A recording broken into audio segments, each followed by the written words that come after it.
کیا آپ یہ گمان کر سکتے ہیں کہ کوئی سخی اس کو یہ بات معلوم ہو کہ ایک غریب نے مجھ سے 100 روپے مانگے تھے اور میں نے اسے نہیں دیے، وہ لوگوں کو بتاتا پھر رہا ہے؟ ایک بندہ کہتا ہے یار میں نے ملک ریاض سے 1000 روپے مانگے تھے، اس نے نہیں دیے، تو کیا ملک ریاض کو یہ بات پسند آئے گی؟ نہیں آئے گی نا۔ یہی چیز اللہ تعالیٰ کے ساتھ ہے کہ کل قیامت کے دن اگر بندہ شکوہ کرے یا اللہ میں تو دعائیں مانگتا رہا تجھ سے،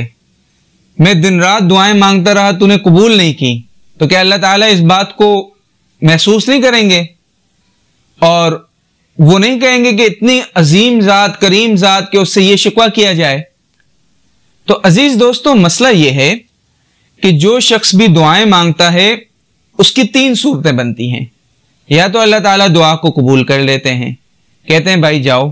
نوکری چاہیے دے دی، صحت چاہیے دے دی، اچھی بیوی چاہیے خوبصورت اللہ تعالیٰ نے عطا کر دی، بڑا گھر چاہیے تھا، بڑی گاڑی چاہیے تھی،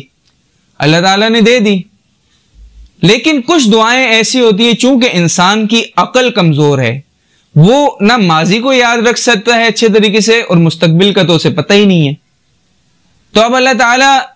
اس دعا کے بدلے اس کی کوئی پریشانی کو دور کر دیتے ہیں۔ اور تیسرا معاملہ یہ ہوتا ہے کہ اللہ تعالیٰ سے ایک بندے نے دعا مانگی تو اللہ تعالیٰ نے اس دعا کو آخرت کے لیے اسٹور کر لیا، ذخیرہ کر لیا۔ اب جب قیامت کے دن وہ بندہ اللہ تعالیٰ کے سامنے جائے گا اور اللہ تعالیٰ اس کے نامہ اعمال میں بڑی بڑی نیکیاں دیکھے گا، اپنے نامہ اعمال میں، تو اللہ تعالیٰ سے پوچھے گا یا اللہ یہ نیکیاں تو میں نے نہیں کی ہیں، تو یہ کہاں سے آ گئیں؟ تو اللہ تعالیٰ فرمائیں گے بھائی تو نے دعائیں مانگی تھی، ہم نے مناسب سمجھا کہ تیری دعائیں اس وقت قبول نہ کریں،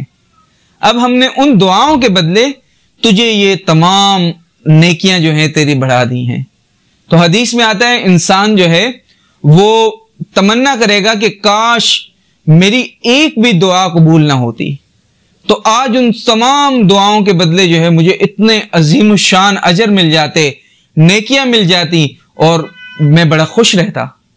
تو ہمیں اللہ تعالیٰ سے نا امید نہیں ہونا چاہیے، اور جو شخص انتہائی بدقسمت ہے کہ وہ کہے کہ اللہ تعالیٰ مجھے عطا نہیں کر رہا ہے یا اللہ تعالیٰ نے مجھے نہیں دیا ہے، یقین جانیں جو شخص یہ کہتا ہے نا کہ اللہ تعالیٰ میری سنتا ہی نہیں ہے، اللہ تعالیٰ اس کی دعاؤں کے اس کو منہ پر مار دیتے ہیں اٹھا کر۔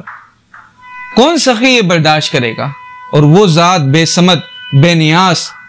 جبار، قہار،